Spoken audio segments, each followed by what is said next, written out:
My family controls Solmar's biggest business empire. Every single one of them is a business genius. But I'm nothing but a slacker who just wants to coast through life. $1 million? Not even close. The company I just invested $10 million in is about to go bankrupt. And instead of getting angry, I laugh. Everyone thinks I've lost my mind. What they don't know is that I'm doing this on purpose. My father, Marcus Forrest, is getting weaker by the day. He has 4 sons. He told us each company would start with $10 million as capital. In 2 years, whichever company ends up with the highest market value will win 51% controlling stake in the Forrest Group and become the largest shareholder. But in less than a single year, my company's cash flow has nearly run dry. I sit back, legs crossed, staring blankly out the window. I'm just a slacker. I never had much of a competitive streak anyway. The rule Marcus said is simple. First place gets 51% of the shares, second place gets 20%, third gets 15%, and fourth gets 10%. The rest will go into a charity foundation. Based on the Forrest family's current valuation, even last place, with just 10% of the company, would be worth $600 million. $100 million? I couldn't spend that in a lifetime even if I tried.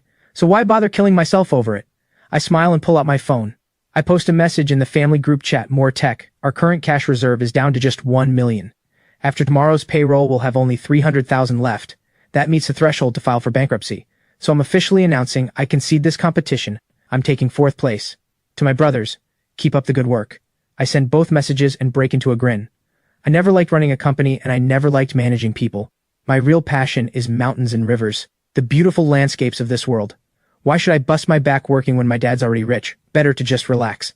The moment my message hits the family group chat, chaos erupts. Derek, Silas, your company went bankrupt? Julian, nice one bro. I'm about to double my valuation. Did I make all this money off your company's losses? Jason, Silas, I'll give you an 82 out of 100. I'll send you the rest as a little good luck gift. I won't send it all at once. Don't want you getting cocky. I scroll through my brother's messages, too lazy to respond.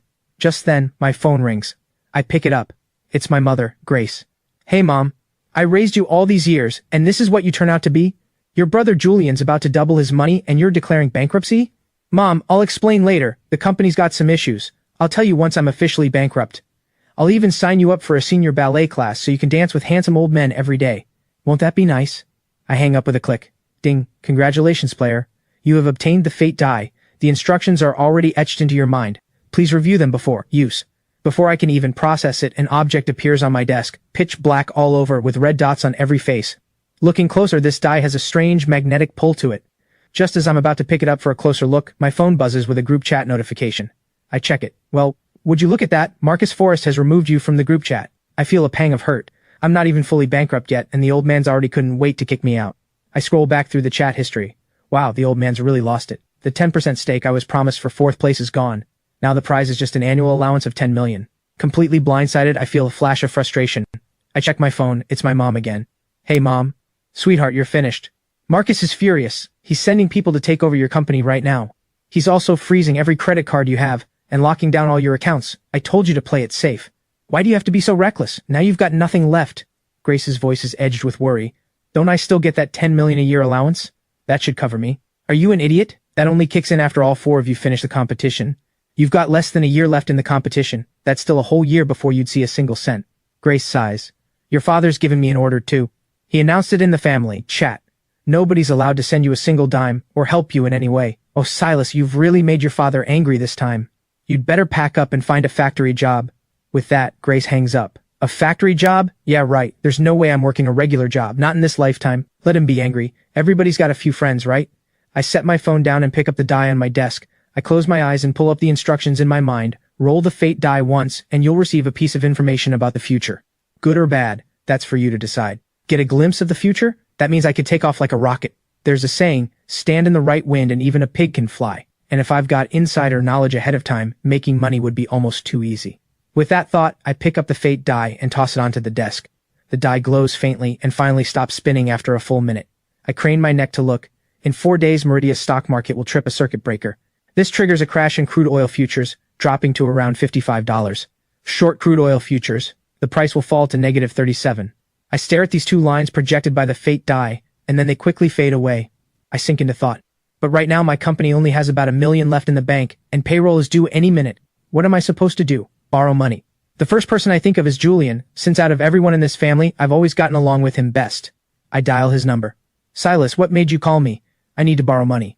Silas, how much do you need? Hearing that, I smile. I knew my little brother would come through. Not much, just 5 million. I'll pay you back once the competition's over, and Dad gives me my allowance. Are you serious, 5 million? Silas, you think you're still the golden boy? You've already been kicked out of the house.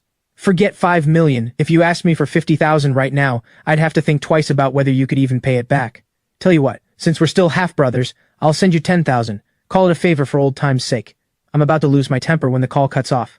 A moment later, a WeChat notification pings. I open it. Sure enough, Julian sent me 10,000, along with a little smiling emoji. My face turns dark. Isn't this 10,000 basically an insult? But right now I've only got a few dozen dollars on me since I've never really been in the habit of saving. I have to accept it. Back in the day, a great general once endured humiliation before rising to power. Today, I take 10,000 and turn the tables in the end. I accept the transfer and send back a smiling emoji of my own. Thanks, Julian. Julian replies quickly. No need to thank me. That 10,000 definitely won't be enough. Just then, my phone rings. I pick it up. It's Crystal calling. Crystal is a print model and my girlfriend. Ever since we got together, though, she stopped working. I've been footing every bill. I wonder how she'll react once she finds out I'm essentially bankrupt. Hey babe, you promised to buy me a Gucci bag yesterday. I got a whole outfit today too. Crystal's voice drips with a teasing edge. Hearing that tone, I straighten up immediately. Even though we've been together a long time, I've never once gotten tired of her. Crystal always keeps things fresh, and it gives me a feeling like every night is our honeymoon.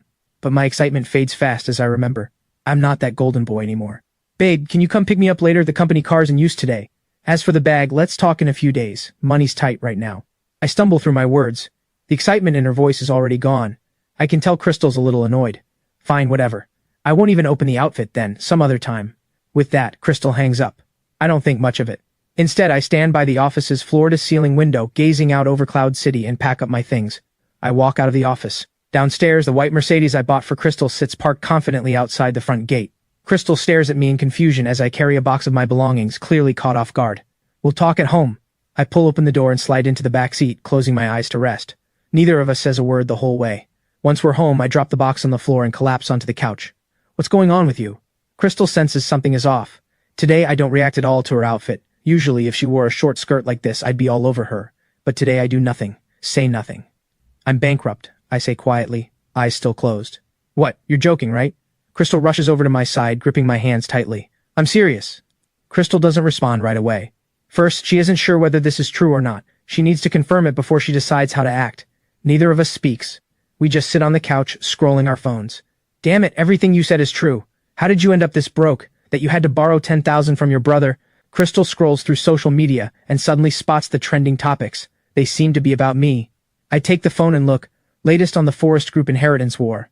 Silas Forrest, the family's second son, eliminated early. Breaking news, breaking news. The Forrest Group's second son has been kicked out of the family. Take your guesses. Who wins the Forrest fortune battle in the end? Every single post is like this. Worst of all, my private chat with Julian has been leaked online. The 10,000 transfer, along with my own thank you, stares back at me painfully. I shake my head. My brother is more calculating than I gave him credit for. Is family fortune really worth more than brotherhood? You're really useless. I thought sticking with you meant living the good life. And now you're so broke you're borrowing 10,000 from your own brother. You're pathetic. I wasted the best years of my life on you. I must have been blind choosing a loser like you. Crystal is furious. People, after all, tend to be practical. Just get to the point. Crystal laughs at that. Fine, the point is that we're breaking up. Breaking up, understand? It's over. Why waste words? Pack your things and go find somewhere else to live.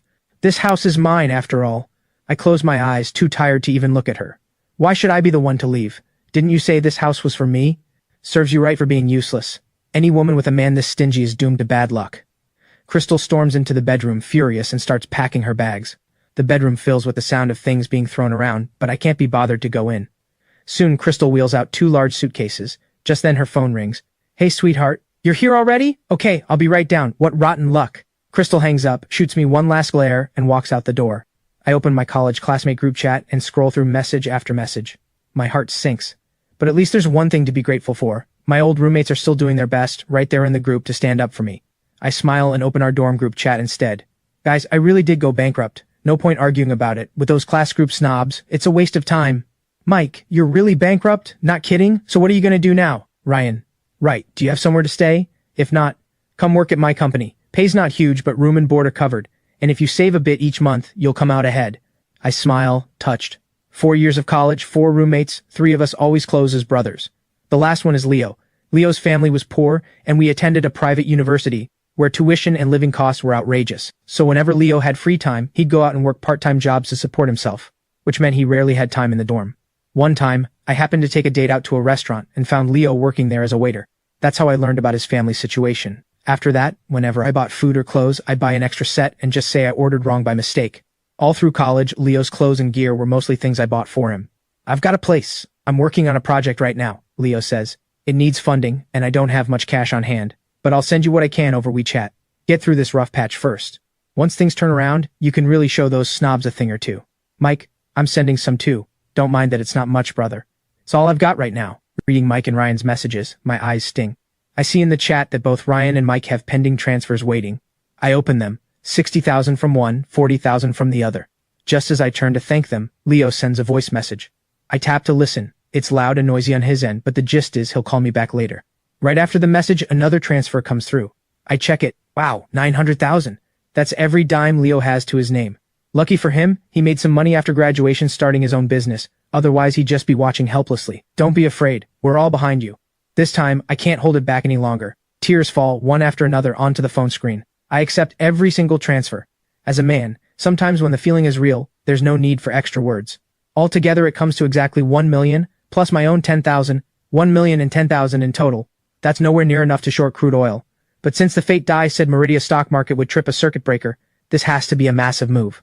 I run the numbers. With this little cash, I won't make much. Mortgaging this house won't work either. But if I sell it outright, factoring in depreciation, I figure I originally bought it for just under 10 million, but now I could probably only get around 6 million for it, which brings me to 700 total. Still not quite enough. Over the mountains, over the seas, there's a village of Smurfs. I pick up my phone and check. It's Willow calling. Willow is my college classmate, a wealthy young heiress. Back then I was the campus heartthrob, generous and loyal, so Willow always had a bit of a soft spot for me. But back then I was as dense as a block of wood, and never noticed. Crystal beat her to it and won me over first. How much do you need? Just give me a number and your account details. Willow's usual icy tone catches me off guard. So this is what a domineering CEO sounds like. Did you strike it, Rich? Skip the small talk. You know exactly what my family does. By the way, I just got back to Cloud City the other day. When you have time, let's grab a meal. Send over your account number. Right now, all I want is to pull together as much money as possible and swing for the fences just once. If this insider tip turns out to be true, there's no question. I'm about to make a fortune. If it turns out false, none of this money amounts to much anyway. Once the inheritance battle wraps up, I'll have my own allowance and can easily pay everyone back. I quickly send my account number to Willow. Moments later, a bank text catches me off guard. Account ending in 8888 has just received a transfer of 6 million. Current balance $6,048. 6 million! My eyes go wide. Doing the math, I now have 7 million, plus roughly 6 million from selling the house. That's 13 million, still not enough. I dial Grace. The phone rings for a while before she picks up. What do you want, you spendthrift?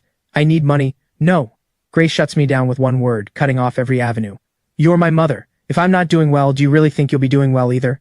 I've got a great opportunity right now. Whatever you can lend me, send it over fast. If this ends up losing, I'll hand over my entire annual allowance from the Forrest family. All of it, straight to you. I just need the money urgently, right now. There's silence on the other end. Grace is clearly thinking it over. Account number. With those 2 words, she hangs up. Moments after I send it, a 6 million transfer lands in my account. A little while later, a 7 million transfer comes through as well. That's every last cent I have. Whatever you do, don't let your father find out. Or I'm in trouble too. Grace's text message reads. I reply with an okay 26 million in total. It's not like I'm new to international futures. I lost a fair amount before and eventually gave it up. I remember my account still supports margin leverage. If everything really plays out the way the fate die predicted, then with 50 times leverage, I could push my total buying power up to 1.3 billion. Damn. If I go all in short at around $55 and cash out once oil drops into negative territory, I quickly grab a calculator. Holy hell, 1,600,000,000. This is going to launch me sky high. I immediately call a real estate agent, telling them to sell my house within 2 days. At the same time, I reach out to my broker to sort out the margin leverage details. With everything set, I lie down on my bed, thoroughly satisfied, and drift off to sleep. The next morning, I stretch and yawn, and spring out of bed. After washing up, I call a housekeeping service to send someone over to clean the house and help pack my belongings. I head to the agency, and after some negotiation, the house sells for 7 million. Once the deal is done, I don't linger and head out. Right now, I have a total of 27 million at my disposal. I set aside 1 million as a reserve, then hail a cab straight to Cloud City's largest brokerage firm, into the very important person room, We negotiate for a long stretch. It takes 2.5 hours to finalize everything. Everything goes smoothly, and it's just about lunchtime. I still have that reserve million on hand, so there's no need to pinch pennies. Willow suddenly crosses my mind, and almost on impulse, I dial her number. Hey, come out and grab a meal. Hearing my invitation, Willow pauses for a moment. Send me the location, I'll come over. I think it over and send her the address of the finest Western restaurant in Cloud City. After all, Willow's contribution made this whole gamble possible, so I can't be stingy about it. Stepping out of the taxi, the doorman comes forward to greet me. But out of the corner of my eye, I spot in the parking lot a very familiar white Maserati parked there. Small world, isn't it? But so what if we run into each other? In just a few days, once I've made my mark, who knows who'll end up regretting things. With that thought, I walk into the restaurant. The moment I step in, I spot her right away, fork and knife in hand, eating a steak, Crystal, seated across from a heavy-set man. No need to guess, this has to be Tyler. I let out a cold scoff and follow the waiter to my reserved table. Unfortunately, my table is right next to theirs. Excuse me, could I get a different table? I'm picking up a certain smell coming from someone nearby, and it's putting me off my appetite. Hearing this, Crystal and Tyler both look up at once toward my table, setting down their forks and knives. Crystal breaks into a smirk. Well, look who it is. I thought it was somebody important. It's just the Forrest Group's infamous bankrupt heir. So did you manage to scrape together enough to afford this meal? A meal here costs way more than 10,000. Right at that moment, Willow arrives, dressed in a white gown. Sweetheart, do you know the saying, even a starved camel is bigger than a horse? Haven't you seen today's headlines? Even doing nothing at all, the Forrest Group still gives him 10 million a year. Willow, in her flowing white gown, wears an elegance that perfectly frames her graceful figure. She glides over to my side and slips her arm through mine, a faint smile on her lips. The waiter standing nearby is already stunned. This is the restaurant's own owner, and she's always been that untouchable, ice-cold beauty. He's never once seen her act this close with any man. Miss Sinclair, good evening, the waiter stammers out a greeting. Willow waves her hand. Bring out one of your finest bottles of red wine, handle the rest as you see fit. The waiter agrees and hurries off. The mood here is off, and Tyler isn't stupid. He can sense his own composure slipping. Sure, he runs his own business too, but it's small scale. Even in his best year, profits topped out around $1 million. He's simply no match for someone like Willow. Crystal stares at the woman before her, a knot forming in her chest. She can't understand why a bankrupt heir still holds this kind of charm, enough for a stunning woman to stand by his side. Oh, so our little heir here, even after going bankrupt, still knows how to work his charm. Before you burned through your family's fortune, and now you found someone new to keep you. Crystal breaks into a wide grin, dripping with contempt. Me keep him? Willow covers her mouth, laughing. Do you know the saying, even a starved camel is bigger than a horse? Old Mr. Forrest already announced it. Silas gets 10 million a year in allowance. 10 million? How many years would it take you to earn that? I glance back at Willow, full of admiration. Oh, Willow, don't even bother. 10 million is nothing. After all, Mr. Zhang here makes several 100,000 a year. Comparing ourselves to him would just be embarrassing ourselves. I say this dryly, sitting down to eat. Let's not spoil the mood. Wait, you still get 10 million a year in allowance? Why didn't you tell me sooner? You even sold my house over this? A flicker of regret crosses Crystal's mind. Those news articles all claimed I'd been kicked out of the family. Who knew the annual allowance was still this massive? I don't bother responding. Beside her, Tyler has already lowered his head in defeat. A waiter brings over a bottle of red wine, followed by a small procession of staff carrying dish after dish. Crystal arrived long before us, but her food still hasn't fully arrived. What kind of restaurant is this? We got here first, and our order's still incomplete while they get all this. Are you looking down on us or something? Willow waves a hand dismissively. Go on, I'm covering this table's bill. Add more food for them, make sure they're well fed. Next time, tell the doorman, if he sees this woman again, don't let her in. We're not doing her business anymore. Willow takes a slow sip of the vintage red wine. Because she's ruining my mood. Even after all that, Crystal still wants to keep firing back, but Tyler beside her can't take any more humiliation and quickly drags her out of the restaurant. That's Willow, her fortune's already in the hundreds of millions, picking a fight with her. You think you'd win against someone like that? Do you know how much Sinclair Capital is worth? Do you even have a clue? This whole restaurant belongs to her family. Crystal's eyes go wide. Once they're gone, the restaurant feels calmer, and even the air seems to shift, growing a little tense with unspoken feelings. Willow and I haven't seen each other in quite a while, and for a moment, neither of us knows what to say. So, can you tell me what you needed the money for, and why did that woman just say you sold your house? So where are you even staying now? Willow finally can't hold back and breaks the awkward silence. I pick up a napkin and wipe my mouth. I'm planning to short crude oil futures in a few days. I've pulled together about 20 million so far. I let out a small chuckle. If this works out, you can start calling me boss. And if it doesn't, well, you can just keep calling me Silas, though the money you sent me, I'll have to pay you back slowly, or how about this, I offer myself instead.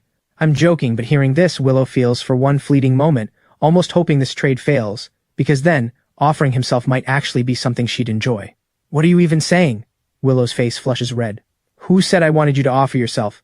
But you're putting all this money into shorting crude oil. Aren't you afraid of losing it? Willow does know something about futures trading. Most traders enter these positions to hedge risk, but for someone like me with no physical commodity to hedge, a wrong bet means getting wiped out entirely. I smile. I'm already at rock bottom. What's there left to be afraid of? My gut's usually pretty reliable. I want to give it one shot. Worst case, I lose it all and go work a factory job. I'll pay everyone back slowly. I let out a sigh. Honestly, I never wanted to fight my brothers for the inheritance. Truth be told, I always figured 600 million was more than enough for my mom and me to live comfortably for the rest of our lives. I never understood what there was to fight over. Willow moves closer to me and sits down.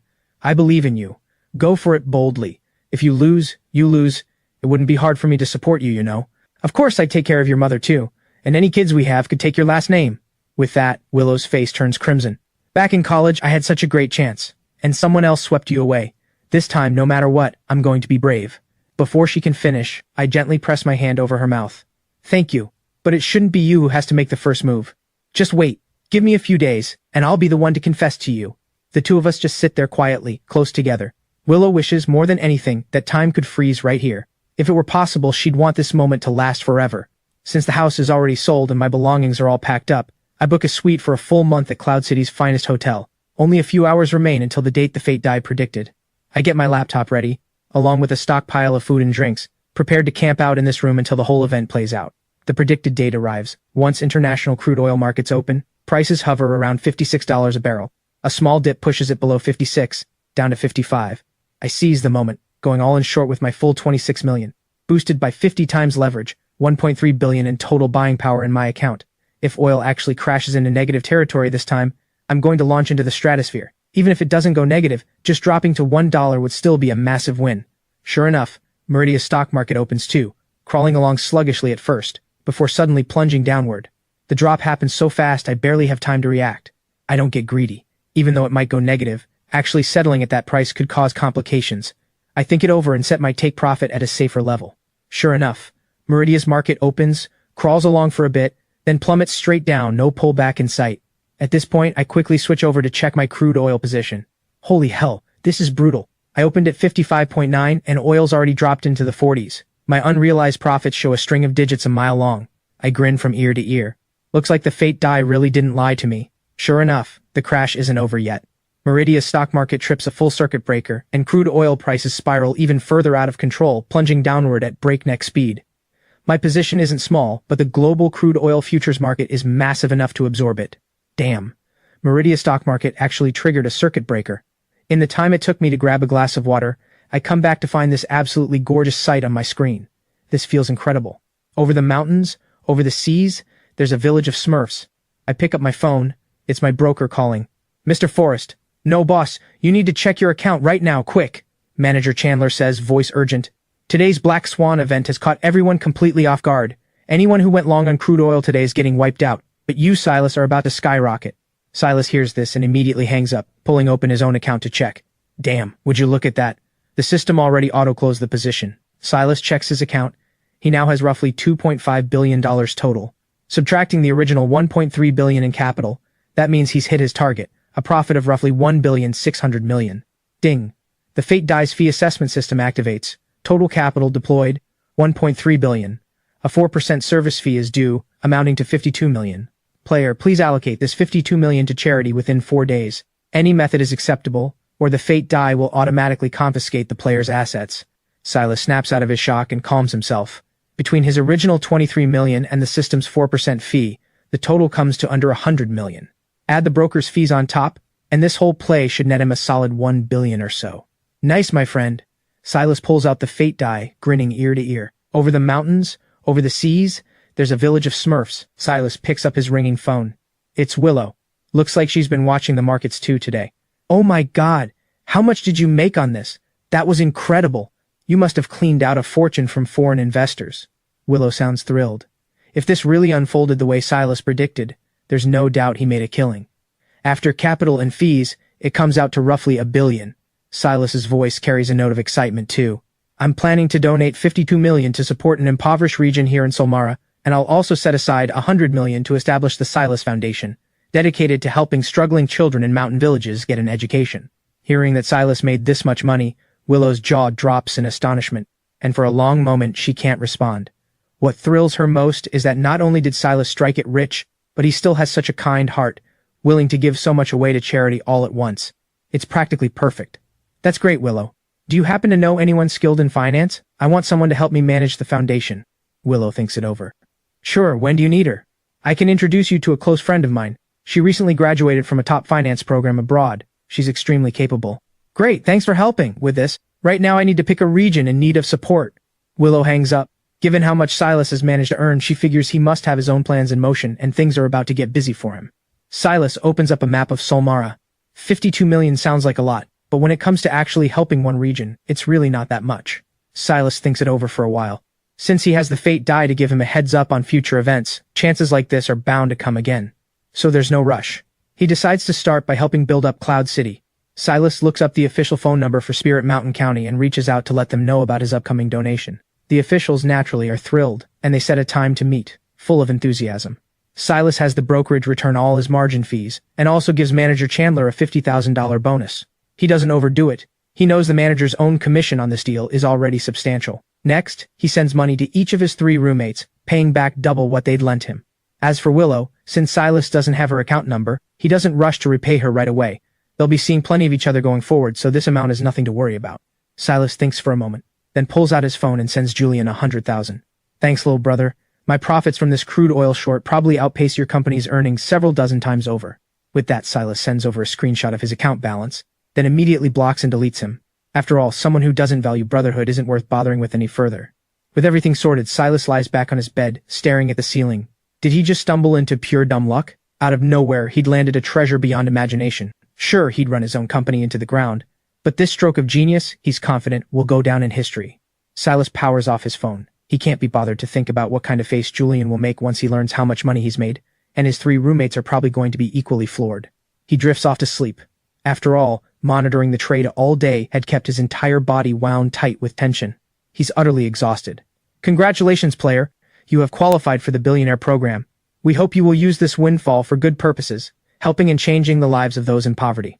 These words echo through his dreams, and would later become the guiding motto for Silas as he grew into Solmara's greatest philanthropist.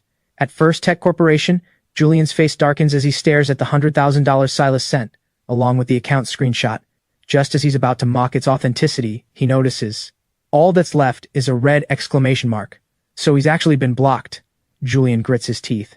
He's been running his company for almost a year, and his profits barely scratched 10 million, which is still supposedly the best performing company among the 4 brothers. Julian pulls out his phone and calls Derek. Derek, did you know Silas made 1.1 billion shorting crude oil futures? Julian gets straight to the point.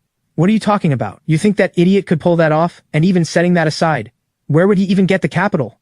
Derek says lazily, not taking Silas seriously at all. After all, to him, Silas is nothing but a dog without a home now. But Derek, I saw his account screenshot myself, and he blocked me right after. Maybe you should try messaging him to check? Julian sounds worried. It's not that he minds anyone not making money, but he can't stand seeing others succeed. Every time someone else profits, it stings. Enough, don't overthink this. The 2 of us just need to secure the Forrest Group between ourselves. Once we have controlling interest, we can do whatever we want. With that, Derek hangs up. Meridia's stock market circuit breaker, combined with crude oil prices crashing into negative territory, becomes the biggest economic headline of the day. Every major media outlet is aggressively publishing their takes on the event, with online influencers playing armchair experts after the fact, while comment sections overflow with misery. How the hell did I end up owing the bank tens of thousands after trading futures? I'm done. Give me my money back. Everything I buy just crashes. I'm out. Got my delivery scooter ready, going back to gig work any minute now. Everyone's talking about it. Plenty of Solmara's investors lost money too, but everyone's got a sense of humor. Even though they lost money, the comment section turns into a comedy showdown. Right at that moment, one headline sets the whole thread on fire. Mystery trader shorted crude oil yesterday, pocketing a staggering 1,600 million. No way, this has to be fake. Definitely fake. Just clickbait to keep us gambling. The replies below fill with groans of disbelief. The original poster doesn't respond right away, but instead posts Silas's account screenshot. See, genuine legends do exist. After that, the poster vanishes without another word. The comments explode further. This has to be photoshopped. Who could possibly pull this off? Right, they're just trying to trick us into playing more. Look at this entry point, 55.9. No ordinary trader lands an entry that precise. The comment section stays lit, while the person in question remains completely oblivious, still wanting to sleep a little longer. Ring, ring. The hotel phone rings. Silas, still bleary-eyed, wakes up and picks up the receiver. "Good morning, Mr. Forrest. This is your requested wake-up call." "Thanks." As Silas listens to the sweet voice on the other end of the line, his drowsiness vanishes instantly. He grabs his phone. Damn. Silas stares at the endless stream of incoming messages. After what felt like just one night's sleep, he's somehow got dozens of missed calls. His 3 roommates, Willow, manager Chandler, and a whole crowd of others. He opens his messaging app. Wow, 99 plus unread messages, especially in manager Chandler's thread, which has over 20 messages alone. Silas opens it and reads through. The gist is that the brokerage, trying to drum up publicity, already published his trading profits, though for now only the profit figures are public, not his identity, so it shouldn't affect him much. Silas texts back, "No worries." His dorm group chat has plenty of messages too. Silas skims through them quickly, nothing too pressing. Next up are a dozen or so messages from Willow, packed with all kinds of emojis. Silas scratches his head sheepishly. "Willow, watching the market all day just wore me out completely. Once it was over, I shut my phone off and passed out." Silas keeps scrolling, not expecting that his youngest brother would reach out too, asking, "Silas, did you really make 1.1 billion? Silas smiles to himself. Julian must have sent him to fish for information. "It's true, actually, though you undersold it by 600 million. After sending that, Silas decides to head out and pick up a new car, since he's decided to head to Spirit Mountain County tomorrow to deliver his charitable donation. Over the mountains, over the seas, there's a village of Smurfs. Silas picks up his ringing phone. It's Willow. "What's the matter? Are you a pig or something? Sleeping that much?" Willow says, voice thick with mock resentment. Sorry about that. I was genuinely exhausted. "Oh, by the way, send me your account number. I'll transfer the money back." "No rush on that. What's your plan going forward?" Silas thinks it over. "I'm planning to head to Spirit Mountain County tomorrow to deliver the donation, and I should pick up a car too, come to think of it." Willow perks up. "How much are you donating to Spirit Mountain?" "As for the car, I can help you with that if you're buying. Whatever you want, I'll take you there. I can get you a discount too." Ha, sure. Let me get ready. I'll swing by and pick you up in 30 minutes. With that, Willow hangs up. Moments later, Silas receives her account number. How much to repay her is a real question. After all, she'd sent 6 million without hesitation. No questions asked. And Willow doesn't exactly need the money back. Silas mulls it over for a while, and ultimately decides to send back exactly 6 million. Once he's finished his business in Spirit Mountain County, he'll come back and pick out something truly special for her as a gift. Before long, Willow arrives at the hotel where Silas is staying. The two of them drive over to Cloud City's largest luxury car dealership complex. Every kind of luxury car brand has a showroom here. "If you're not in a hurry, we can take our time picking." Silas nods. But small world strikes again. The two of them walk into the Mercedes showroom, and Silas's sharp eyes immediately catch sight of Crystal, dressed in a sharp business suit, standing near the entrance. "Forget it, let's go somewhere else. Why do we keep running into bad luck no matter where we go?" Silas stops abruptly, taking hold of Willow's hand. "No need to be afraid. You came here to pick a car. Why let an ex-girlfriend ruin your mood? We're already here, might as well take a look. Wasn't it always your favorite car, that G-Wagon?" Without waiting for his response, Willow pulls Silas along right into the showroom. "Oh look, our little gigolo landed himself a rich sugar mama. Big difference now, isn't it? Guess he can afford a car after all." At the sight of them, Crystal's teeth clench in frustration. Given how petty she's being, there's no way she'd speak to either of them civilly. But the two of them treat her like she isn't even there, walking right past her into the showroom floor. "Do you have any G-Wagons in stock?" Willow asks, commanding as ever. The moment she hears that, Crystal scrambles eagerly over. After all, the G-Wagon runs over $1 million and requires a markup on top, making it the highest commission model in the store. "Yes, we do." Crystal's expression flips instantly as she steps forward. Silas doesn't seem to mind either way, but Willow's brow furrows slightly. "Is anyone actually working here? Can't you see customers have arrived?" Willow calls out toward the cluster of sales staff, catching everyone off guard, since whoever happens to be on duty when a customer walks in is normally the one to handle them, and it's not currently Crystal's assigned shift. But it's clear this customer has no intention of buying through Crystal at all. Noticing this, a man jogs over quickly. "Hello there, I'm Victor Sterling, the sales manager here. How can I help you today? Do you have any G-Wagons in stock? I want one I can drive off the lot today. And keep that woman away from me. Seeing her kills my mood to shop entirely." Willow points a finger toward Crystal off to the side. Victor, though unsure of exactly what's going on between them, knows one thing. The customer is always right, and one willing to spend big on a G-Wagon at that. Who wouldn't love a customer like that? Victor waves Crystal off. "Is this how you treat customers? Get back to the break room. I'll deal with you later." His expression shifts instantly into a warm smile as he turns back to Willow. "We do have one fully loaded black G-Wagon you could drive off today, but given that you two clearly aren't short on money, I'm sure you already know this model's in high demand and requires a markup." Silas waves a hand. "Let's go take a look." Crystal storms furiously into the break room, fuming. So he found himself a rich sugar mama. Big deal. A gigolo still a gigolo no matter how you spin it. Her coworkers crowd around, curious. After all, If this sale actually goes through, the commission would be substantial. That guy's just some gigolo. Didn't you see the news the other day? He's the Forrest Group's second son, the one kicked out of the family. He had to borrow 10,000 from his own brother. Can you believe it? Crystal tears into Silas without mercy, though technically it's not even slander, since everything she's saying happens to be true. Everyone's gossip instincts light up instantly, and the whole room starts buzzing with chatter. Meanwhile, the three of them arrive at the display vehicle. Silas climbs in for a test sit. Not bad, still that same familiar feeling. His previous car had been a Mercedes G-Wagon too, though it had been registered under the Forrest Group. After his company went bankrupt, he never even bothered checking on it again, just left it behind entirely. This is the one, work out the price and come find me. Oh, and I need a sedan too, a Maybach or an S-Class. Either one works. Silas turns to Victor as he says this. Yes, actually, we happen to have, just yesterday, a brand new Maybach S450 arrived at the dealership. Let me take you over to see it. Victor beams with delight. No need to look, just tell me. Can I drive it away today? If both cars can be delivered today, work out the total price and find me. I want to drive off with both right now. Of course. Sir, ma'am, please take a seat and relax for a moment. I'll go work out the pricing right away. Victor rushes off eagerly to the finance office.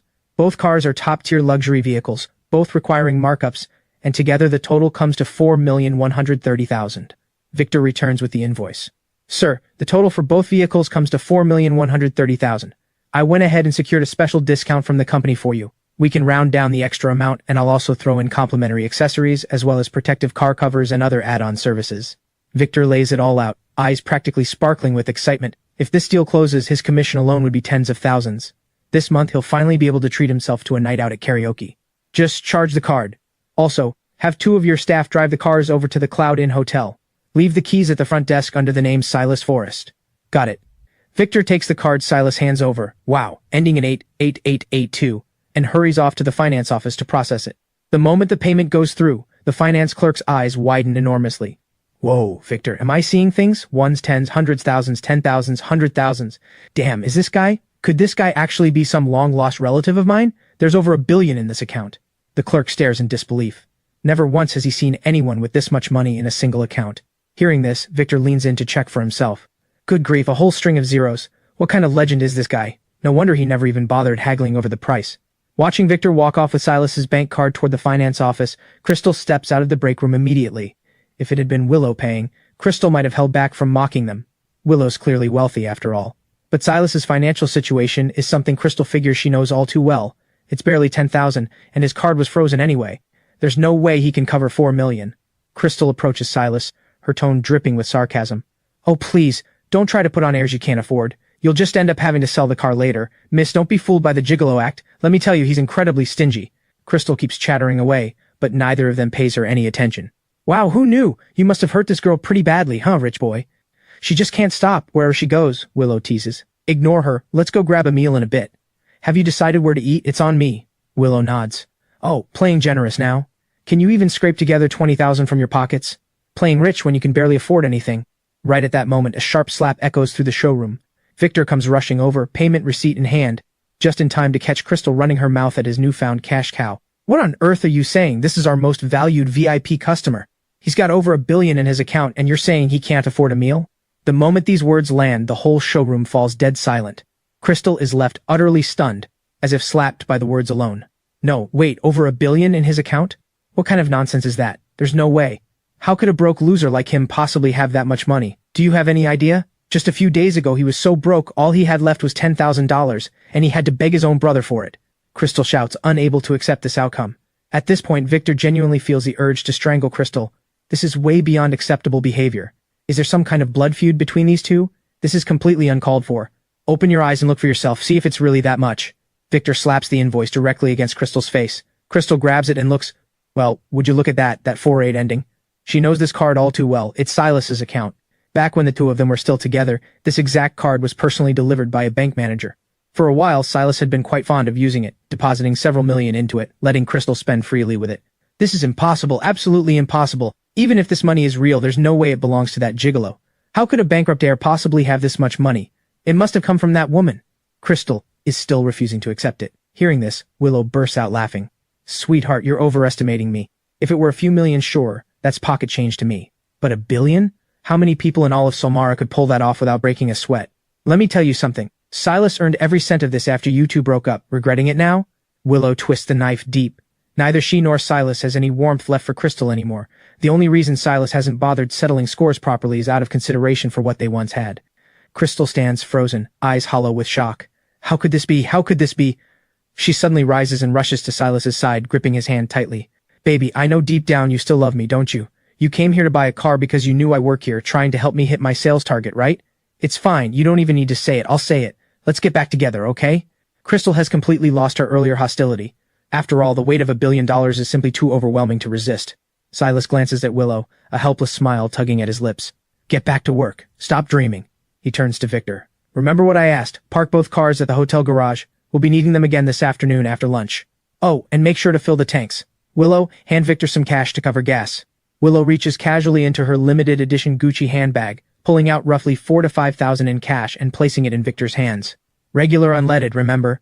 With that, Silas takes Willow's hand and walks out of the showroom, leaving Crystal drowning in regret behind them, Victor buzzing with excitement, and the other sales staff nearby thoroughly enjoying the drama. Let's go find somewhere to eat. I want roast duck from that street food stretch near Cloud Sea University. Let's go together. Once outside, Willow loops her arm through Silas's on her own, her voice sweet and playful. Silas nods. Back inside the Mercedes showroom, Victor's face darkens as he stares at Crystal, still standing there in a daze. Explain yourself. What exactly do you think you're doing? The man buys 2 luxury cars outright, doesn't even haggle on the price, and you nearly torpedo the whole deal with your nonsense. This dealership doesn't need decoration, it needs results. Do you understand that? If I hadn't stepped in today, this entire sale would have collapsed. Victor, out of breath with anger, tears into Crystal without holding back. Can you believe it? A man with $1 billion in assets, and she still manages to drive him off? Is Crystal some kind of reincarnated saint? Ha ha ha, I'm dying. She kept insisting the bankrupt heir had no money, and it turns out that after going bankrupt, his net worth actually went up. If that were me, I'd want to smash my head against a wall from sheer regret. The sales staff chatter away eagerly among themselves nearby, but none of it registers with Crystal right now. There's only one thought consuming her mind: winning Silas back. What she doesn't realize, though, is that some things once done can never be undone. Go pack up your things, head to finance and collect this month's pay. Honestly, you've barely worked a few days. By the book, you shouldn't even get paid for it. But I'm feeling generous today, so go collect your pay and get out. I never want to see you in this showroom again. With that, Victor strolls off, humming a tune to himself, leaving behind a chorus of mockery from the staff, and Crystal standing alone, eyes empty. Silas and Willow finish lunch and head back to the hotel. Driving from downtown Cloud City to Spirit Mountain County takes roughly 3 hours, so Silas decides to head out right away. Willow, I'm going to head straight to Spirit Mountain County now. Once I've taken care of everything there, I'll come find you again. Willow nods. She's always been remarkably understanding, and besides, she has her own business to run. Then be careful on the road. Call me once you arrive. Silas smiles warmly, pulling her into a tight embrace. The two of them savor the moment for a while before saying their goodbyes. Silas heads to the front desk and picks up the keys to his Mercedes G-Wagon. For this trip to Spirit Mountain County, Silas still hasn't decided exactly how he'll direct the funds. No matter, he'll figure it out once he gets there. He'll decide based on what he sees. With that thought, Silas gets in the car and sets off. Though he hasn't told the Spirit Mountain County officials that he's leaving ahead of schedule, the meeting they agreed on is set for tomorrow. Over the mountains, over the seas, there's a village of Smurfs. Silas glances at his phone and sees it's Grace calling and picks up. Hey, Mom. Hearing Silas's voice, Grace finally loses her composure completely. Ever since she'd wired money to Silas, life had become genuinely difficult for her because Marcus had explicitly ordered that no one was allowed to help Silas in any way. And of course, checking everyone's financial records was simple enough for Marcus. The very same night Grace transferred the money to Silas, Marcus already knew. So around the house, his treatment of Grace had grown steadily colder, and worse still, just this afternoon, Marcus had actually ordered her to move out of the Forrest household, to go find somewhere else to live. All because Grace had broken the rules he'd set. Sweetheart, where are you? I have nowhere to go. Grace's voice cracks with emotion. After being shut out and pushed aside for so long, she can finally no longer hold it together. Your father kicked me out. And he said he won't be giving you that $10 million a year allowance either. He found out I sent you money. What? Silas glances at his rearview mirror and pulls the car over onto the shoulder, flipping on his hazard lights. Okay, Mom. Pack up your things and book the earliest flight to Cloud City you can find. Let me know the time and I'll have someone go pick you up. As for that $10 million a year allowance, forget it. We don't need it. Your son made $1.1 billion these past few days. Supporting you is no problem at all. Grace freezes in shock. $1.1 billion? Really? You're not messing with me? Book your flight quick. I'm driving right now. Let me find a place to pull over and I'll call you back. With that, Silas hangs up and continues driving. The nearest rest stop is still 30 or 40 kilometers away. Hearing the news, Grace immediately straightens her back. 1.1 billion. What does that even mean? As long as she doesn't blow it all recklessly, that's more than enough for a lifetime. With that thought, Grace wipes her eyes. Push her aside. She wouldn't even bother staying with him now. Grace walks into her room with a smile and starts packing her clothes. Marcus has, in his own way, lived a model life. Officially, he has only one wife, but those who know him well are aware he has two mistresses as well. His main wife bore him two sons. Grace, as his second mistress, gave him Silas. The other mistress died from severe bleeding during childbirth, never leaving the operating table alive. Marcus still holds fairly traditional views, so the whole family lives together in a 6-story mansion, with each household occupying its own floor. Grace joined Marcus's life only after he'd already made his fortune, so unlike his original wife, she never had to endure hardship at his side. Because of this, she's always faced resentment within the family. Back when Marcus was still in good health, this tension stayed mostly beneath the surface. But ever since he announced the inheritance competition among his 4 sons, the hostility has only grown worse.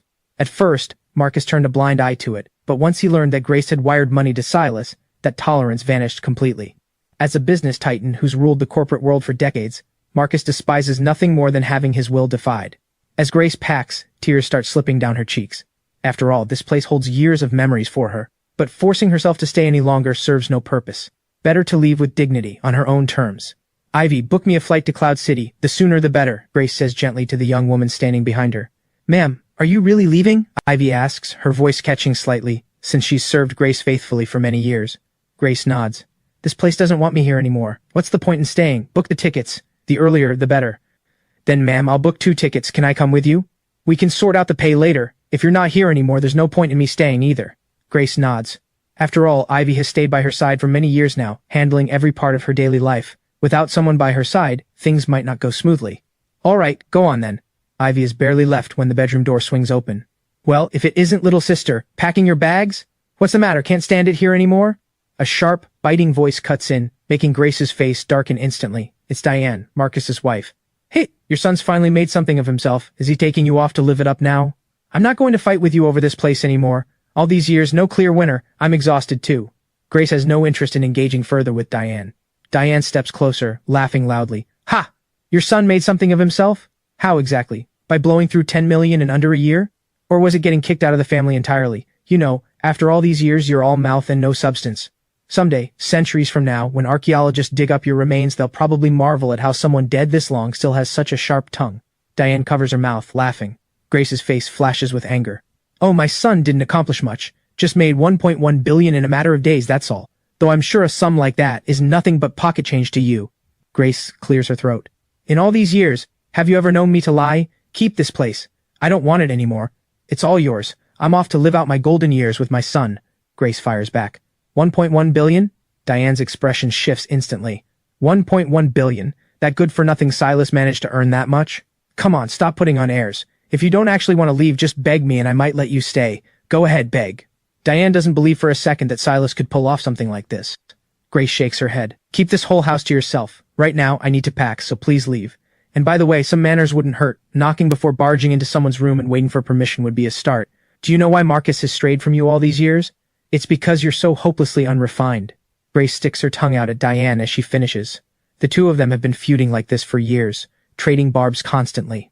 I'll just wait and watch you end up homeless on the streets with nowhere to go. And when you're kneeling and begging, I won't even give you the time of day. With that, Diane storms off in a fury. Once he reaches the rest stop, Silas calls Grace. Did you get your flight booked? Landing at 9 tonight. Good. I'll message your future daughter-in-law to pick you up. Oh, and send me your account number. I'll wire you some money. Grace hangs up right away, sends over her account number, and hurries down to the main hall, since Diane happens to be sitting on the couch, eating fruit. Ding. Your account ending in 6868 has just received a real-time deposit of 100 million. Current balance, $100,402,000. Grace has deliberately set the transfer alert to speak aloud, and just as deliberately, walks right past Diane to display it. Oh, sweetheart, I got it. But why on earth would you send me this much? I'm not going to be able to spend it all at my age. Grace's face lights up in a grin, while Diane, fork frozen midair, goes pale with fury, flaunting wealth right in her face. Grace doesn't bother reacting further. Her point's already made. Oh, you're still here? Sorry about that. Guess the volume was a bit loud. Anyway, go on, keep eating. I'll be heading out now. Grace stretches lazily, then turns to Ivy behind her. Come on, let's go buy our own mansion. No point living around someone this annoying. It'll only shorten our lives. Diane starts to rise to fire back, but the two of them are already halfway out the door. Willow, my mom's landing at the airport tonight at 9. I don't have time to go. Could you handle picking her up and then take her to my hotel to get her settled in? Silas is on the phone with Willow. Sure, don't worry about it. I'll make sure your mom's well taken care of. Heh, I told my mom her future daughter-in-law would be the one picking her up, so you'd better make a good impression. Hearing that, Willow's face lights up with joy, though she still lets out a playful huff before hanging up. Once he exits the highway, Silas's heart sinks a bit. Thank God he'd bought an SUV. A regular sedan's undercarriage would have fallen apart out here. The road is riddled with potholes like some kind of half-finished construction site. Barely any smooth stretch to speak of. Silas shakes his head at the sight. Tough, this is going to be tough. As the saying goes, if you want to get rich, build the road first. But clearly, Spirit Mountain County's infrastructure is nowhere near where it needs to be. Still, Silas doesn't have the resources right now to single-handedly transform the entire county. Might as well see what the local government has planned. After all, Silas has already been in touch with county officials about his $52 million donation, though as for what it should be used for, he never specified, and made no demands either. Silas drives aimlessly through the town, and while waiting at a light for it to turn green, an out-of-control three-wheeled cart veers sharply, in a bizarre and unpredictable swerve, straight toward a white-haired elderly man. The old man wears a straw hat, leans on a cane, and carries a small basket in his other hand. The cart's driver chases after it, shouting for people nearby to clear out of the way. Thankfully, the cart isn't moving too fast. The people crossing the street nearby all scatter out of its path, but not one of them stops to check on the old man. Being elderly, he can't move quickly, and it's already too late for him to get out of the way. Without intervention, he's certain to be hit. But thankfully, Silas, sitting in his G-Wagon, is first in line at the red light. Without a moment to think, he slams the gas and charges straight toward the runaway cart. His plan is simple. Ram the cart with his own vehicle, knocking it off its trajectory to protect the old man.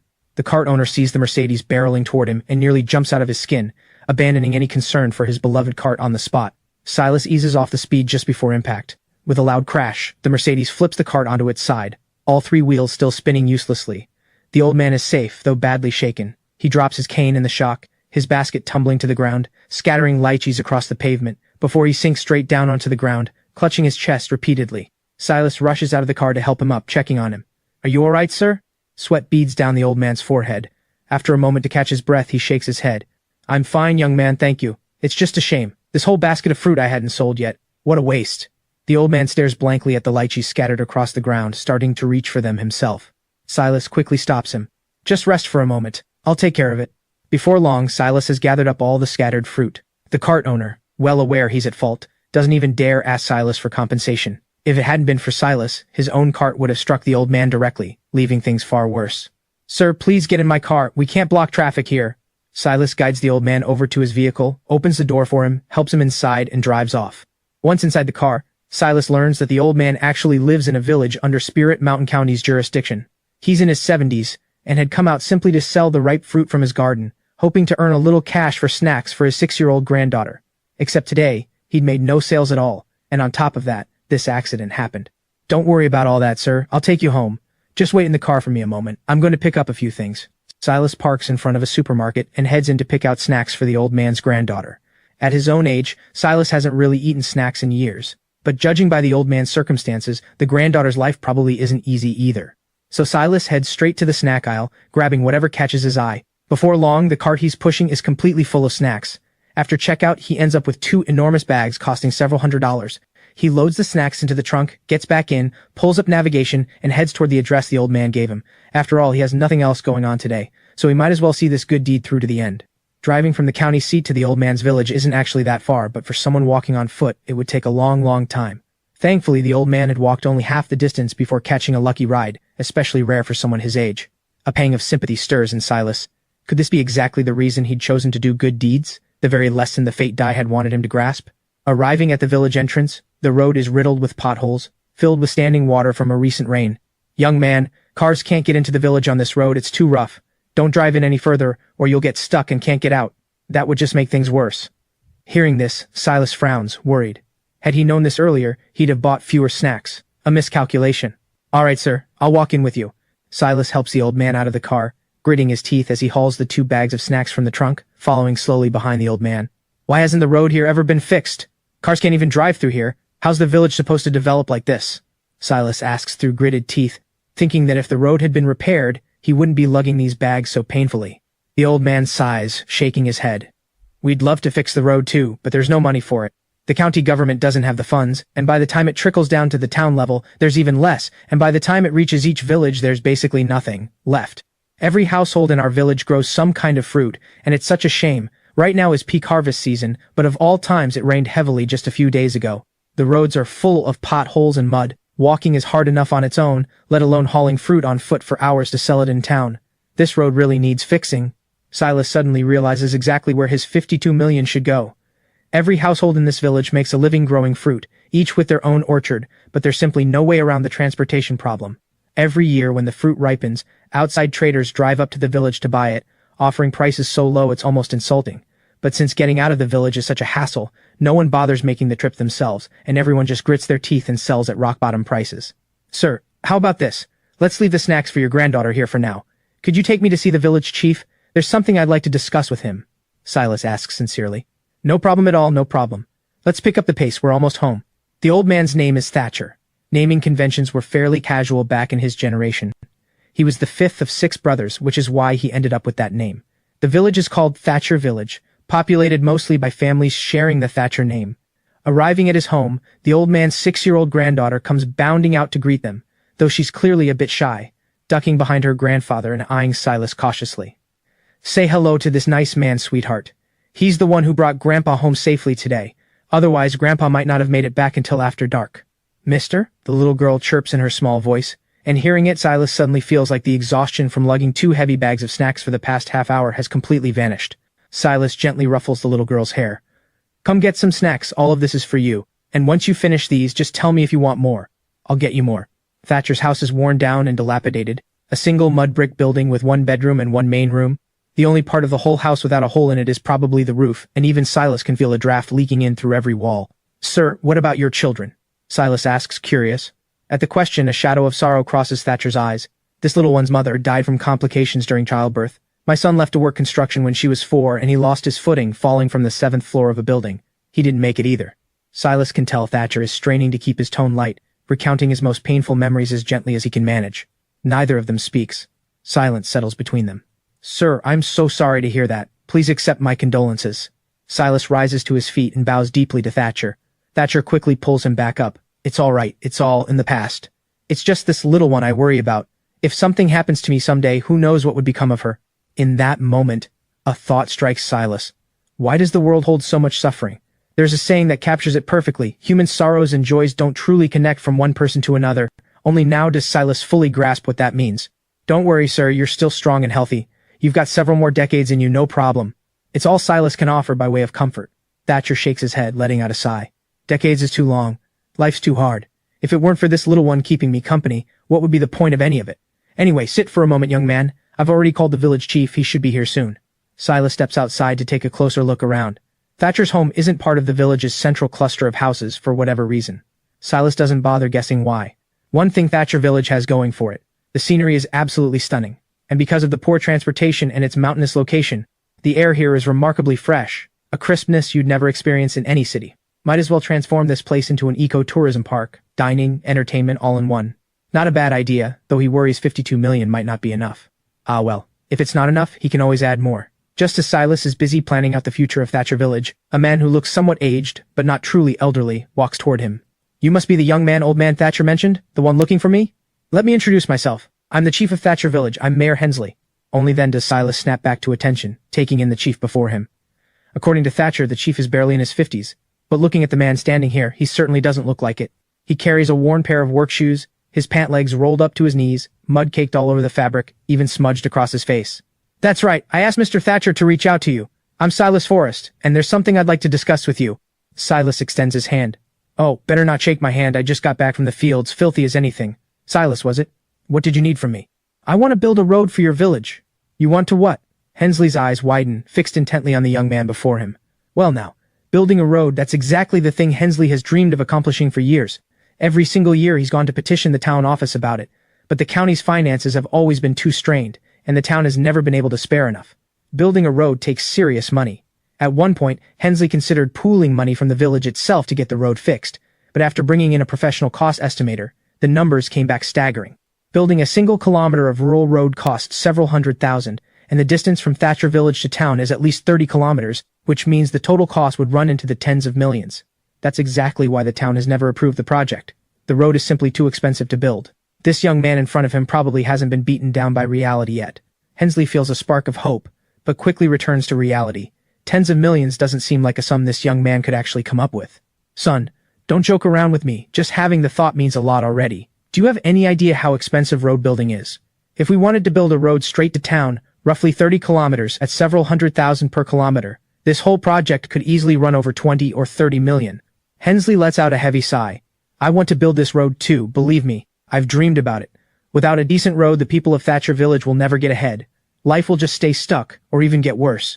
Spirit Mountain County is already a poor county to begin with. There's no money to spare, and whatever trickles down to the villages is basically nothing.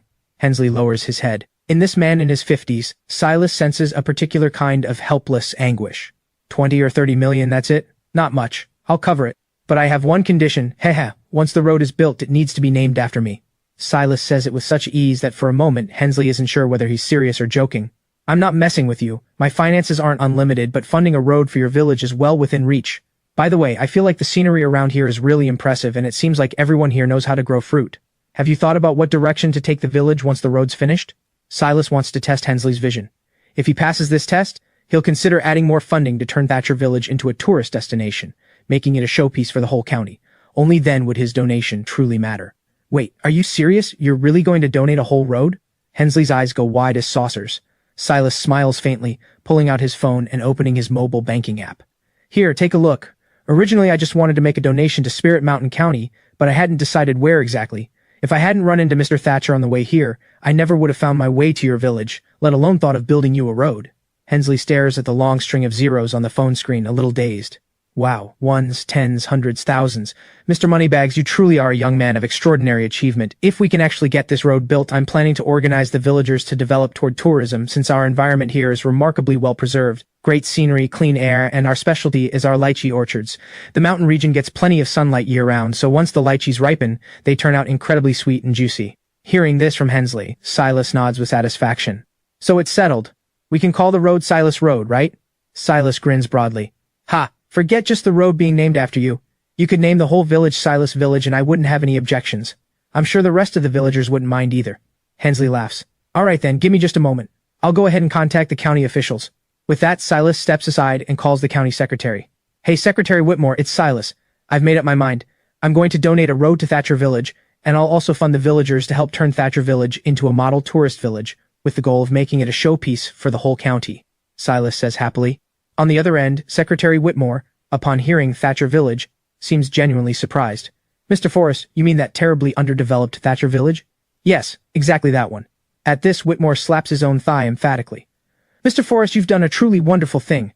Goodness, Thatcher Village has been held back for years by the lack of a proper road. Its economy has never gotten off the ground.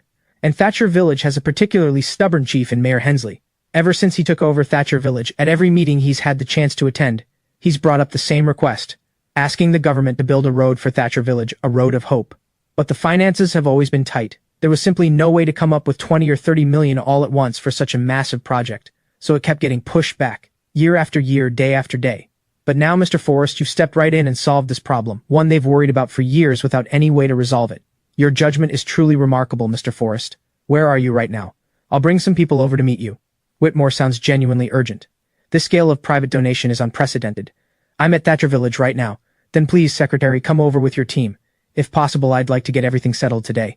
I'm quite busy myself with plenty of personal matters to attend to. Of course. Mr. Forrest, please stay put. We'll be there shortly. Whitmore hangs up and hurries out of his office.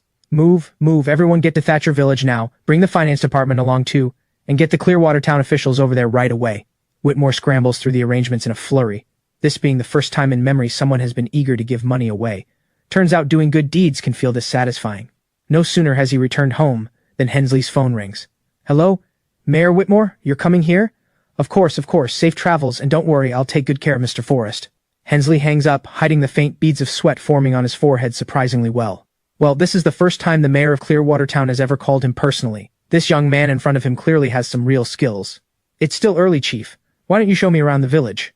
Silas makes his request, and Hensley readily agrees, happily taking on the role of tour guide.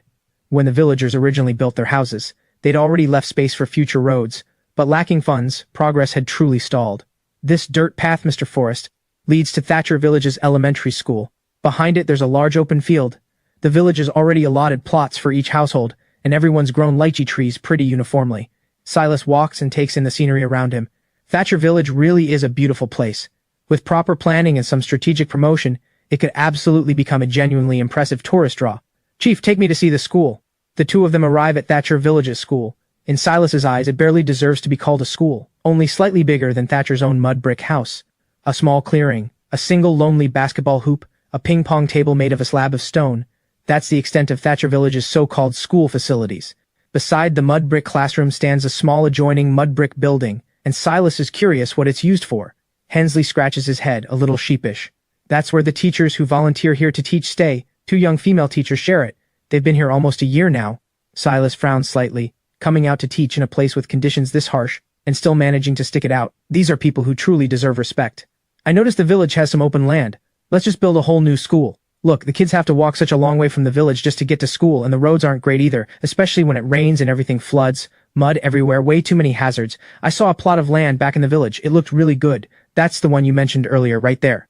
I'll fund the construction of a new elementary school myself. As the two of them talk, the sound of children reading aloud drifts out from the classroom. The kids haven't let their harsh surroundings keep them from pursuing their education, and their teachers haven't let the difficult conditions stop them from staying for these children. As long as there's hope, anything is bearable. Thank you, Mr. Forrest. Thank you so much. Hensley can no longer hold back. Scalding tears spilling from the eyes of a man well into his 50s, falling one after another. Hensley has long since forgotten the last time he cried. Years, a decade, decades ago. But in this moment, no single emotion can capture what's stirring inside him. You truly are Thatcher Village's benefactor. With that, Hensley drops heavily to his knees before Silas. No, what are you doing? Silas quickly pulls Hensley back up. This is just something I should be doing. No need for that. If you keep this up, you'll be shaving years off my life. Just as the two of them are still talking, a man with sun-darkened skin comes sprinting toward them. Chief, the county head, county officials, the town mayor, everyone's here. They're all at your doorstep right now, waiting for you to come back. The man has never in his life seen officials of this rank. Hensley is thrilled at the news, and the three of them head home together. The chief's house is a small single-story building, though slightly larger, not nearly as run-down as Thatcher's. A group of people in sharp business-like attire stand at the entrance, and Silas doesn't even need to be told. He can tell at a glance that these are government officials, their entire bearing setting them apart from the villagers of Thatcher. You're the village chief, I assume? Then this young man must be Mr. Forrest, a middle-aged man with a sturdy build and a neat, slicked-back haircut, dressed in a suit, strides confidently toward Hensley, his eyes never leaving Silas, sensing somehow he's seen this young man somewhere before. Yes, Secretary Whitmore. I'm Mayor Hensley, chief of Thatcher Village, and this is the gentleman who's offered to donate a road to our village, Mr. Silas Forrest. As Hensley introduces him, Whitmore says, Hello there, Silas. Secretary Whitmore, I'm Silas Forrest. Silas extends his hand, shaking Whitmore's firmly. Let's get straight to business. Once we're finished, I still need to head back to Cloud City. Of course. The group, led by Hensley, makes its way to his home. Since word had reached them ahead of time, Hensley's wife had already made sure the house was spotless. Everyone takes a seat. Secretary Whitmore, since so many of you are here today, I trust you're prepared to move forward. I plan to build a road for Thatcher Village running all the way to Clearwater Town. The cost doesn't matter to me, but the road needs to be built to a high standard. Hearing this, the villagers gathered outside erupt into excited chatter. Goodness, this young man is really that impressive? Wonderful, our lives might finally turn around. Everyone talks over one another, forcing Hensley to feign a stern expression and shut the front door, standing guard himself outside. He can't let the crowd disrupt this important discussion. Quiet down out there. Mr. Forrest isn't just building us a road, he's also funding a brand new school for Thatcher Village. A what? This is what they call a hero rising young. Hearing this, the crowd grows even more excited, prompting Hensley to quickly raise a finger to his lips, urging quiet. Of course, Mr. Forrest, we've actually had an estimate done already. The road should cost around $33 million to complete, Whitmore says with a smile. Silas nods slightly. And there's something else. I've had an idea of my own. I took a quick walk around Thatcher Village today, and I have to say, I'm impressed. Every household here grows lychees, the location's fantastic, so I'd like to invest in turning this place into an eco-tourism park, giving the villagers here another avenue to improve their standard of living, so they can build a better life for themselves. Whitmore, hearing this, can hardly contain his excitement. Wonderful. Mr. Forrest, you truly are extraordinary for your age. We've actually been aware of Thatcher Village's situation for a long time, but there was nothing we could do. The finances are genuinely limited, and with so many townships under our jurisdiction, there's no way to allocate all our resources to Thatcher Village alone. The location here is genuinely excellent, and the environment is remarkably well preserved.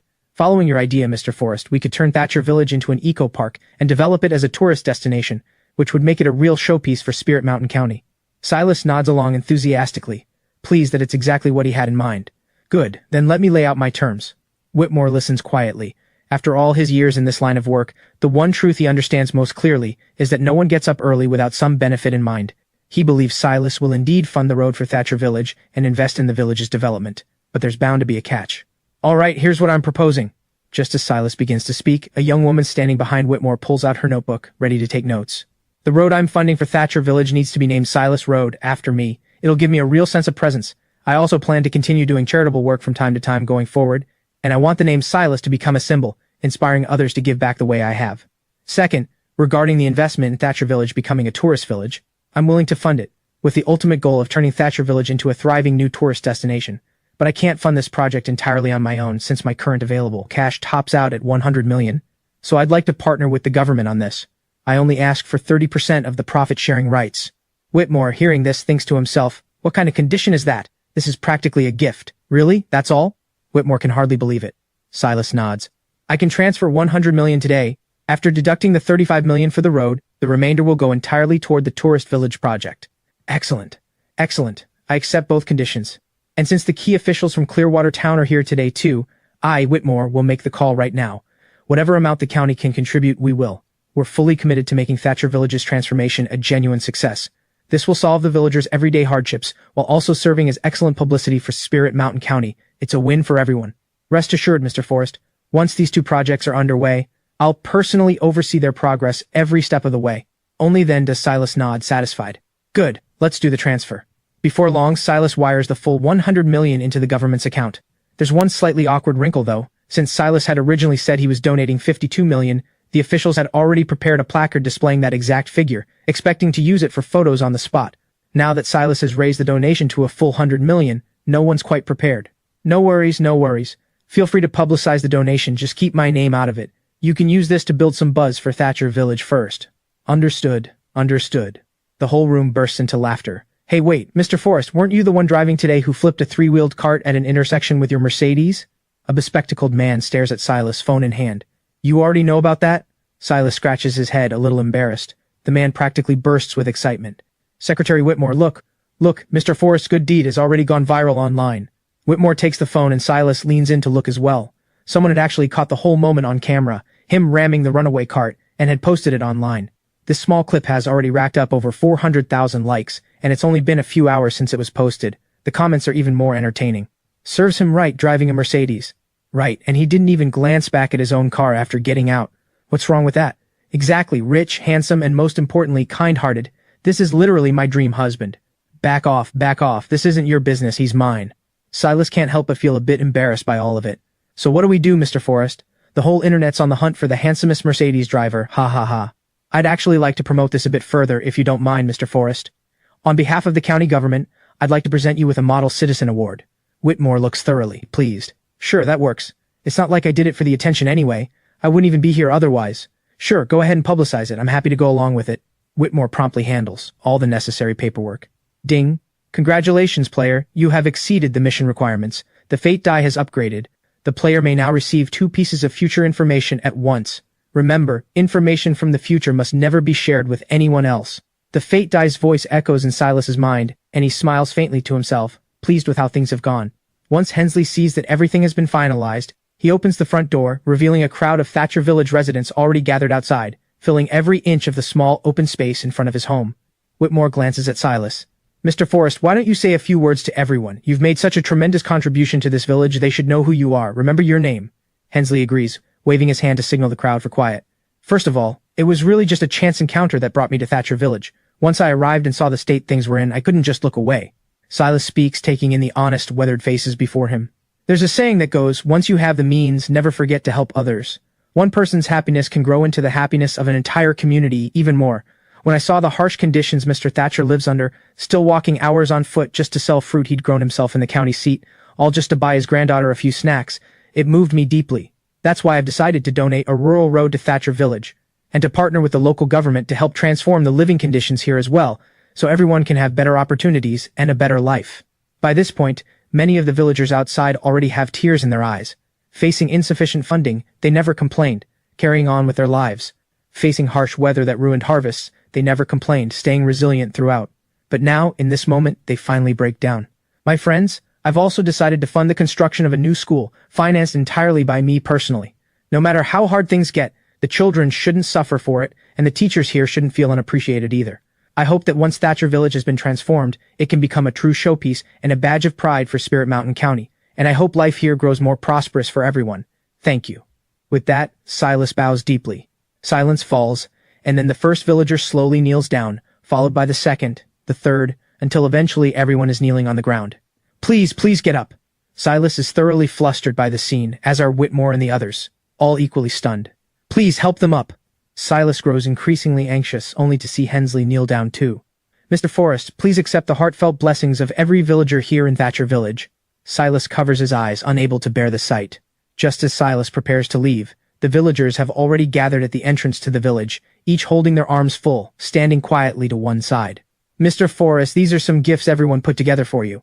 Lychees grown right here in our own gardens, along with some local specialties. They're not worth much, but it's a token of everyone's gratitude. Please don't refuse them. Silas has no choice but to pop open his trunk, which fills up in no time. He then opens the back seat as well, which fills just as quickly. Whitmore and the officials receive plenty of local produce too, though clearly nothing compared to the outpouring toward Silas. Mr. Forrest, please come back with us. Tomorrow, regarding your rescue of the elderly man, we'll be holding a press conference, and presenting you with a Model Citizen Award as well. Sure, sounds good. Silas obediently drives along, following the convoy back. Over the mountains, over the seas, there's a village of Smurfs. Silas, my daughter-in-law. No wait, your daughter-in-law. Your girlfriend's already picked me up. On the other end of the line, Grace's voice bursts with excitement. That girl is really something. She's already arranged everything for me. I knew it. You inherited your eye for people from me. She's really wonderful, truly. Silas feels a bit speechless. Clearly, Willow has put real effort into this. All right, get settled in. I'll be back tomorrow once I've wrapped up my business here. Whether you come back or not doesn't matter much. It's fine. Willow's a lovely girl. She's taken me out to explore a bit. I'll let you go. With that, the call cuts off abruptly. Come on, his own biological son can't even compare to a young woman she's only just met. Honestly, Silas sighs, a little exasperated. At the Spirit Mountain County government's press conference, after some discussion the previous evening, Whitmore had managed to convince Silas to see this act of generosity through completely, announcing both matters at the press event. All right, everyone, please settle down. It's about time. I'll be personally hosting today's press conference. I have 2 announcements to make. First, the man behind yesterday's viral video. The one who flipped a cart with his Mercedes to save an elderly man. We've invited him here today. At this, the reporters below erupt with excitement. This has to hit the front page while the story's still hot. This is bound to blow up. And second, Spirit Mountain County received just yesterday the largest private donation in the county's history, $100 million. At this, jaws drop across the room of reporters. What? $100 million and from a private individual? That's insane. Seeing the reporters' reactions, Whitmore continues. And now, let's welcome to the stage the recipient of our Model Citizen Award, the private donor of $100 million, an outstanding young citizen of Spirit Mountain County, Silas Forrest. The room falls completely silent, and Silas walks out from backstage looking bashful, offering a greeting to the officials and reporters gathered below. The press conference doesn't last long. Whitmore's team has already prepared a placard showing the $100 million donation, hands it to Silas for photos, and follows his earlier request precisely, presenting Silas with the Model Citizen Award certificate. This entire trip has been remarkably productive, and Silas is more than satisfied with the outcome. What he doesn't realize, though, is that he's once again become the center of media attention. Bankrupt heir of the Forrest Group donates $100 million. Even a starved camel is bigger than a horse. Exiled bankrupt heir donates $100 million to prove himself. Breaking news: Silas Forrest donates $100 million to an impoverished region. Former bankrupt heir now a Model Citizen Award winner. The story spreads with startling speed. Crystal watches the news feed refresh endlessly, her blood pressure climbing with every headline. $100 million donation, just like that. Could this man really have assets in the billions? The more she thinks about, the more she regrets losing him. What could she possibly do to win Silas back? Billions, that's more than enough. Auntie, look how successful Silas has become. Willow pulls up the news about Silas on her phone, handing it over to Grace. This one donation alone is $100 million. Did Silas really earn that much money? Grace still finds it hard to believe. Willow nods. He shorted international crude oil futures a few days ago and made an incredible amount of money. Everything he told you was true. He's not only skilled at making money, he's kind and responsible too. Willow's cheeks flush faintly as she speaks, a little bashful. So, when are you two planning to get married? I don't have much else to do these days. I'd love a grandchild soon. Grace teases her. Oh, Auntie, it's way too early for that. Why bring that up already? Willow's face turns bright red. You could probably fry a whole dish with that blush. Derek, this guy Silas, he really might have made 1.1 billion. Just look at the news. He donated 100 million to some small poor village near Cloud City.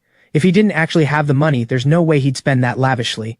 Julian, deeply anxious, calls his older brother, rattling this off in a panic.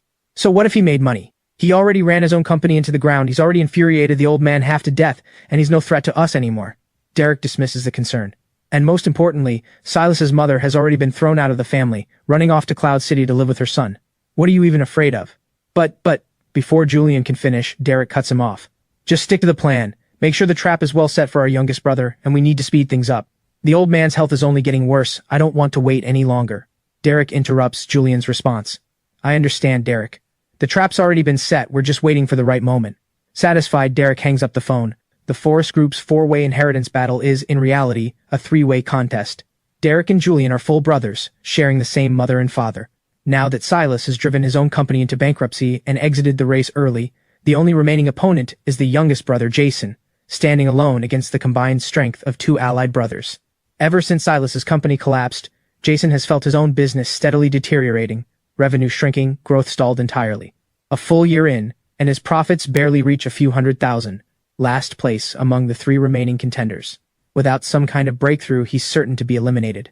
Late that night, after wrapping up all his business, Silas returns to the hotel and does a rough tally. He's earned his mother 100 million, repaid his debts and covered fees at a cost of roughly 50 million, donated 100 million as required by the fate die, and still plans to set aside another 100 million to establish a charitable foundation. Adding it all up, Silas's remaining net worth comes to around 800 million. Not enough. This amount simply isn't sufficient. That his own father would go so far as to throw his own wife out of the house, that's something Silas cannot forgive. He needs to make money. Enough money to surpass the Forrest Group entirely. Silas quietly slips back to the hotel without telling anyone, because he's made up his mind. It's time to roll the fate die a second time. He takes out the fate die, studying it carefully. It looks like it's changed somehow, though maybe not. Hard to tell. After a moment's hesitation, Silas rolls the fate die anyway. The die spins faster and faster, stirring up small gusts of wind, and finally, after 2 or 3 minutes, comes to a stop. Silas leans in to look. 4 p.m. Territory Drone Company is currently seeking investment, with a market valuation of 1.2 billion. In 6 years, the company's valuation will reach 80 billion, making it the industry leader.